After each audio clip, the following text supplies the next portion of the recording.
Hello, friends. My name is Arthur. I'm 66 years old. The little red light on this camera is blinking, and they say you should talk about what's on your mind. So here it is. If you're finding this channel for the first time, consider subscribing because we need to talk about some hard truths. I live in the house I've owned for 30 years, the one I bought after serving my country. I thought I did everything right, but now the math just doesn't work anymore. I get my pension every month, a fixed income that was supposed to be my safe harbor. But that harbor is in the middle of a hurricane. Have you been to the grocery store lately? The price of milk, eggs, a simple loaf of bread, it feels like a slap in the face. It's a quiet, creeping kind of panic that sets in. You start doing the math in your head, always subtracting, always figuring out what you can do without this week. How is this freedom? I gave 20 years of my life to this country. I have a flag folded in a triangle case on my mantle to prove it. I truly believed that meant something. I thought it meant you earned a place of rest, a little bit of peace in your later years. But rest feels a million miles away. Instead, there's just this low, constant hum of anxiety. A feeling that the system you gave your youth to has become a foreign country that doesn't speak your language. And this body is starting to betray me. It's the little things at first. My knee clicks like a ratchet with every single step. I look at my hands, and they look like my father's hands in his last years, and that thought sends a chill right through me. It's a roadmap to a place I'm not ready to go. The stress of just trying to make ends meet is a poison, and my blood pressure is proof of that. You ever feel like that? The truth is, this is the conversation no one wants to have. It's the quiet war being fought in houses just like this one, all over the country. I feel like an outcast, left behind by the very society I swore to protect. My pension was calculated for a world that no longer exists, and I feel like I'm managing a slow-motion decline with no hope of reversal. What are people like us supposed to do? What happens when the numbers just don't add up? Well, the numbers not adding up became a full-time job. It's a quiet, grinding war, fought with a calculator at the kitchen table. Every bill that comes in is a fresh skirmish, another small defeat. You start to see your own home not as a sanctuary, but as the enemy's territory. Each room has a cost attached, the lights, the heat, the water. It's a constant draining pressure that you feel in your bones, a low hum of anxiety that never ever shuts off. You try to fight back in small ways. I went to the grocery store with a list, a budget, and a sense of grim determination. But determination doesn't lower the price of anything. I found myself standing in an aisle, staring at a can of soup, and just feeling this profound sense of rage. It's a rage mixed with shame. How did I get here?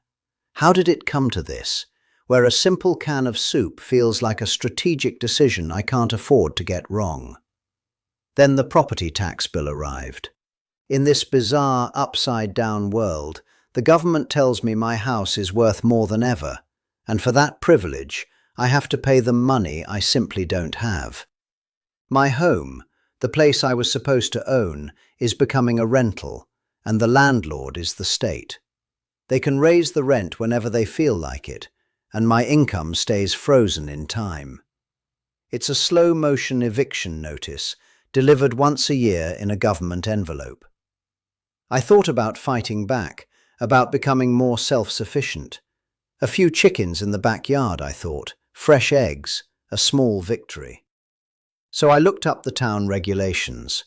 It was like reading a declaration of war against common sense. A 4-page document of pure bureaucratic nonsense designed to stop you from doing anything for yourself.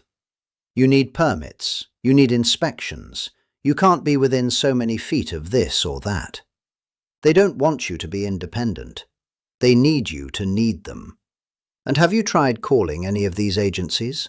The VA, the Social Security Office, the tax assessor. It's a journey into a special kind of hell. You navigate phone trees designed by sadists, listening to that tinny, repetitive music for what feels like hours. If you're lucky, you get a human who sounds just as tired and defeated as you are. They read from a script, they can't help you, and the line disconnects. It's a system designed to make you give up. It's the same thing at the doctor's office.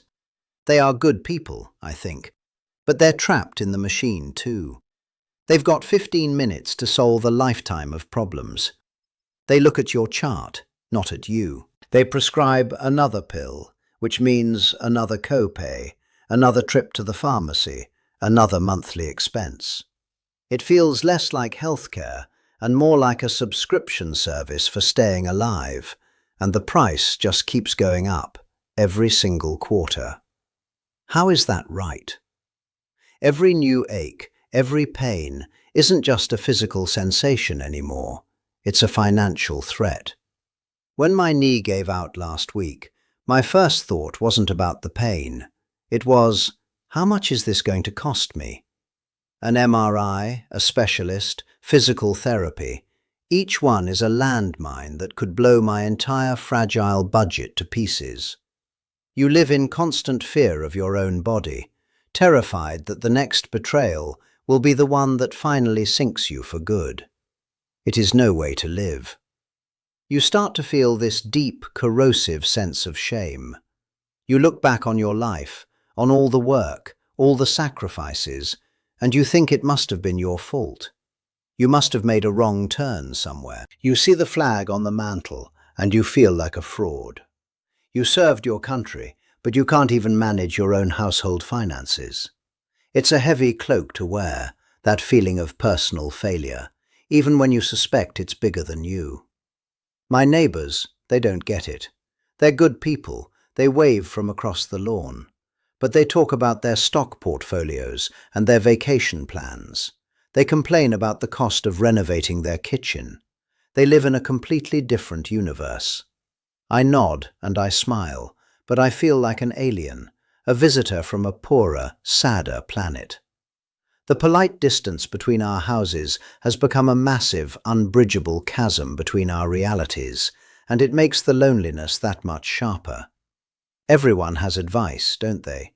You should sell the house, they say, as if it's just a pile of bricks and not the container of my entire life, of my memories with my wife. Get a roommate, they suggest, not understanding the need for privacy and peace when your own body and mind are in a state of civil war. Their solutions are simple because they don't understand the complexity of the problem. Their advice just feels like another form of judgment, another way of telling you you're doing it all wrong. To the world, I'm just a statistic now, an elderly veteran on a fixed income, a demographic, a problem to be studied and managed. When politicians talk about people like me, they use these soft, sanitized words. They talk about social safety nets that are full of holes. They don't see the man. They don't see the fear or the pride or the quiet, desperate fight to maintain a sliver of dignity. To be turned into a talking point is the final, crushing indignity. So I started selling things. It started small, some old power tools I hadn't used in years. Then, a few pieces of my wife's jewelry that my daughter didn't want. I took the cash and felt this dirty, temporary sense of relief. It's another month of security. But it's a security bought by erasing your own past. You are auctioning off your life piece by piece just to stay afloat. How much of yourself do you have to sell before there's absolutely nothing left? The nights are the absolute worst. That's when the silence of the house becomes a physical weight. The pain in my joints seems to get louder, and the anxiety that I can hold at bay during the day comes roaring to life. I lie in bed and my mind just races, replaying every bill, every cost, every fear. Sleep is not a refuge, it's just a temporary pause in the battle. You wake up more tired than when you went to bed, knowing it all starts again. I still go down to the VFW hall sometimes. I see the same haunted look in the eyes of men my age. We all fought different wars, but we're all fighting this one now. We talk about the old days, telling the same stories over and over, because the present is too painful and the future is too terrifying to discuss. We're a generation of ghosts, clinging to the memories of when we were strong, pretending we can't feel ourselves fading away. It's a brotherhood of shared decline. Last month, the old car started making a noise, a terrible grinding sound. It was the transmission. The mechanic, a decent young man, told me the cost, and I just laughed. It was a bitter, hollow sound. It might as well have been $1 million. So now I have to choose. Do I fix the car I need to get to the doctor, or do I make sure the heat stays on for another month? This is the kind of choice that grinds a man's soul down to dust. I find myself talking to my wife more and more. I'll be standing in the kitchen, and I'll just ask her, "What am I supposed to do, honey?" I know she can't answer, but the silence that follows is different. It feels like I'm dishonoring her memory by losing this house, the home we built together. It feels like I'm failing the last promise I ever made to her, the promise to be okay. The grief and the stress have become a single tangled knot in my chest. And then, one day, it hits you. A moment of terrible, clarifying rage. The system isn't broken. It's working exactly as it was designed to. It's a machine designed to squeeze every last drop of labor and loyalty out of you, and then, when you're old and used up, to cast you aside. My service, my patriotism, my 30 years of mortgage payments, it was all just fuel for the machine. My side of the contract is expiring, and there is no renewal option. I keep coming back to that piece of paper, that stupid, petty town ordinance about the chickens. It became a symbol of the whole rotten system. A system that tells you that you are not capable, not responsible, not free. A system that would rather you starve quietly than find a way to feed yourself. It's a declaration that your life is not your own. It belongs to them, to their rules, to their grocery stores, to their tax collectors. You are just a cog. I looked at myself in the mirror that night. I saw an old man. I saw the worry in his eyes, the pain etched on his face. But underneath it, I saw something else. I saw a flicker of the young soldier who wouldn't back down, the man who knew how to fight. The anger was still there, hot and pure, but it was changing. It was turning from the heat of despair into the cold, hard steel of resolve. A new thought began to form in my mind. What if I just stopped playing? What if I refused to be a piece in their game anymore? What if I just walked off the board entirely? The thought was terrifying, but it was also the first taste of freedom I'd had in years. It was a spark in the darkness, a tiny ember of defiance that started to glow brighter and brighter. If they were going to kick me out of the world I knew, then I would build my own. Have you ever been pushed so far, felt so trapped, that the only sane option left is to do something completely insane? To burn down the life that is suffocating you, just so you can breathe again? That's where I was. That was the precipice I was standing on, looking down into the abyss. The fear of falling was immense, but the misery of staying put was even worse. A decision had to be made, and it had to be made soon. That zoning ordinance, that ridiculous rule about a few backyard chickens, was the final insult. It was the last straw. It set something in motion, a chain reaction I couldn't have predicted. In the next video, I'm going to tell you about the decision that changed everything for me. I'm going to tell you about the moment I decided to stop playing by their rules and start writing my own. I hope you'll leave a comment. Let me know if you've ever felt this way. Until next time, let's rise together. That night, sleep was a stranger. I just lay there in the dark, the silence of the house pressing down on me. But for the first time, the anxiety wasn't a swirling fog, it was a single, hard point of light. The rage had burned itself out and left behind something cold and clear. The system wasn't broken, it was a game, and the rules were written to make me lose. So I decided to stop playing. I would not be a pawn in their game anymore. I was flipping the whole board over. The thought was terrifying, a jolt of pure adrenaline that made my heart pound. Selling this house, the only home I've known for 30 years, felt like an amputation. But what was the alternative? To stay here and be slowly bled dry by taxes and bills, a prisoner in a museum of my own life? No. The decision settled in my bones, a weight of certainty. I would sell it all. I would take the money, what little there was, and buy my freedom back, $1 at a time. A strange feeling washed over me as the sun came up. It wasn't happiness, not exactly. It was purpose. The gnawing dread that had been my constant companion for years began to recede. For the first time, I wasn't just reacting to the next crisis. I was acting. I was choosing my own battlefield. The fear was still there, a cold knot in my stomach, but it was my fear, born of my decision. It was the fear of a free man, and that made all the difference. I didn't call a real estate agent, not yet. The first step was smaller, more personal. I walked into the garage, to that workbench covered in dust. I pulled out an old, clean spiral notebook and a pen. At the top of the first page, I wrote in big block letters, Declaration of Independence. It wasn't just a plan to survive, it was a mission statement. I was reclaiming my life from the bureaucracy, the inflation, the quiet indignity of it all.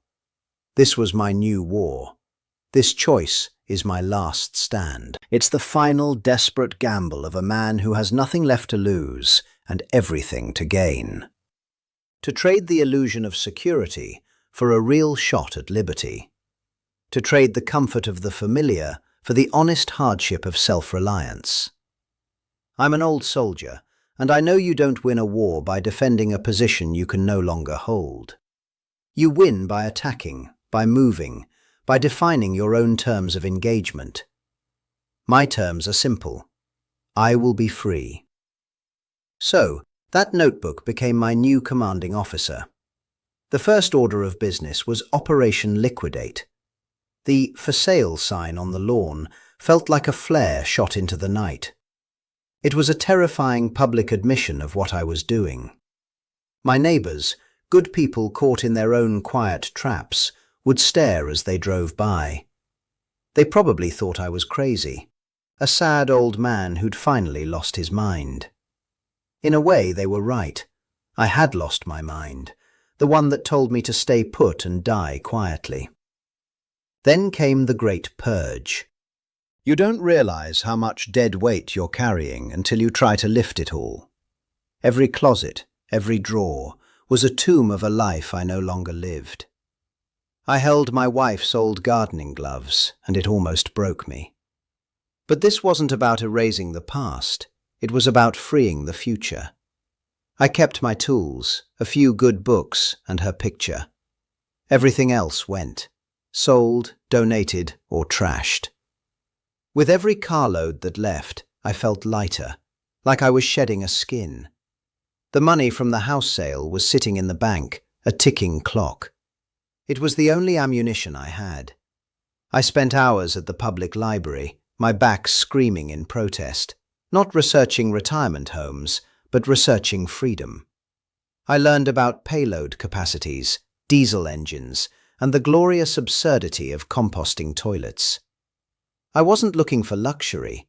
I was looking for a machine I could understand, a vehicle I could fix myself on the side of a forgotten highway. Liberty requires practical knowledge. I finally found her. A 20-year-old camper van, forgotten in the back of a dusty lot. She wasn't pretty. The paint was faded, and there was a constellation of rust spots over the wheel wells, but the engine was a simple, sturdy diesel. The owner saw an old man buying a problem. I saw a lifeboat. I paid him in cash, the crisp bills feeling like ballots I was casting for my own independence. He shook his head as I drove away, the engine rattling like a declaration of war. For a month, that van was my entire world. I parked it in the garage of the house I no longer really owned, and I went to work. I tore out the stained carpet, scrubbed every surface, and built new shelves with steady, aching hands. It was brutal, physical labor. My joints screamed, but it was a good pain. It was the pain of building, not the pain of decaying. Every screw I drove, every wire I connected for the small solar panel, was an act of rebellion. The day the house sale closed, I stood in the empty living room. The echoes were deafening. For a moment, the ghost of the life I'd built there wrapped around me, a cold embrace of regret. Was I a fool? An old, arrogant fool? I walked out, took the folded flag from the empty mantel, and didn't look back. I put the flag on the passenger seat of the van. It wasn't a symbol of the country that forgot me, but a reminder of the man I used to be. The first miles on the road were the strangest of my life. I was driving away from the only life I knew, with no destination, only a direction. Away. Away from manicured lawns and homeowners associations. Away from the quiet desperation of the suburbs. That first night, I parked in the back of a deserted rest stop, the roar of the highway a constant reminder of my solitude. I was terrified, exhausted, and more free than I had been in 30 years. Freedom, I'm learning, is not a destination. It's a trade. You trade the illusion of security for the reality of self-reliance. You trade comfort for purpose. This old van is a constant source of problems. The plumbing leaks, the engine sputters, something is always breaking. But they are my problems. Solving them is my work. It's a harder life, without question, but it's an honest life. I'm not just managing my decline anymore. I am actively engaged in my own survival, and there's a profound dignity in that. I've spent the last few weeks on the road, looking for a place to make my last stand. A piece of land that the bureaucrats haven't ruined yet. A place with no zoning laws, where a man can build a small cabin and keep a few chickens without asking for permission. It's been a long search, full of dead ends and disappointments. But I think I may have finally found it. In the next video, I'll show you the land I'm looking at. Let's see if it's the beginning of a new chapter. The van rattled to a stop at the end of a dirt track that was little more than 2 ruts in the earth. I killed the engine, and the sudden, profound silence was a physical thing. For a long moment, I just sat there, gripping the wheel, my knuckles white. This was it. A patch of forgotten land, thick with stubborn trees and overgrown brush. A part of me screamed, "You're a fool!" But I opened the door, and my boots hit the ground with a soft crunch. I took a breath. The air didn't smell of car exhaust or cut grass. It smelled of pine needles, damp soil, and a wild, clean emptiness that filled my lungs. The only sound was the wind whispering through the high branches of the trees, a constant, gentle sigh. I closed my eyes and just listened. This wasn't the silence of an empty house. It was the quiet of a world that was full of life. A life that didn't care about property taxes or doctor's bills. Standing there, surrounded by the untamed green, it finally hit me. This wasn't a retreat. This wasn't the end of my life. This was the first piece of ground I had ever stood on that felt truly mine. Not because of a deed in a filing cabinet, but because of the choice I had made to be here. The feeling of being a victim, a cog in a machine designed to grind me down, it just evaporated. It was replaced by a sense of freedom so vast it was almost frightening. I looked down at my own hands, the swollen knuckles, the roadmap of veins. For years I had seen them as a symbol of decay, of my body's betrayal. But in that moment, under that open sky, I saw them differently. I saw the hands that would build a shelter, the hands that would plant a garden and feed me. They weren't failing me. They were waiting for a real job to do. This wasn't an ending, it was a foundation, and the work was just beginning. This journey has taught me a hard truth. The system will not save you, because it is not designed to. True security isn't found in a pension statement or a stock portfolio. It's found in the skills in your hands and the strength in your heart. It's knowing how to patch a leak, purify water, or grow your own food. That's real wealth. This piece of land, this isn't a retreat.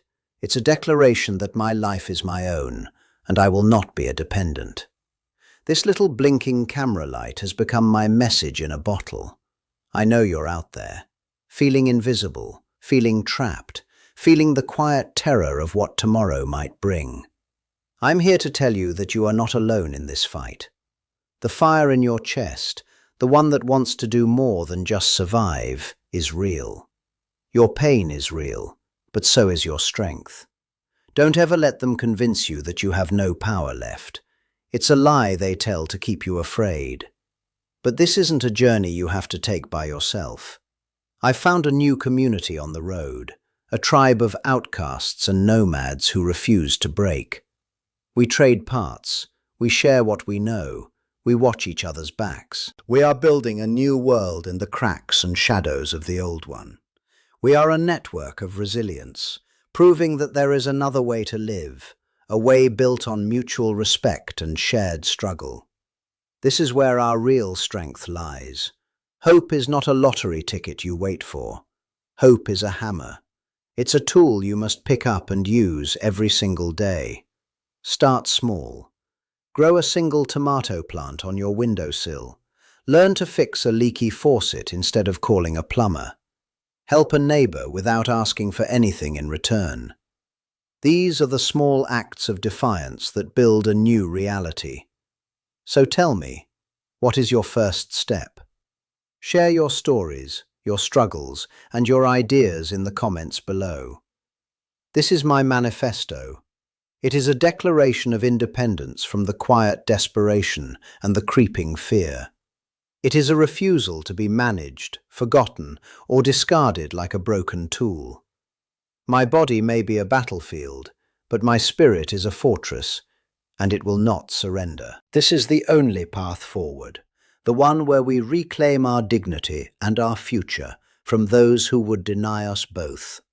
We are not just statistics, we are survivors. Until next time, folks, let's rise together.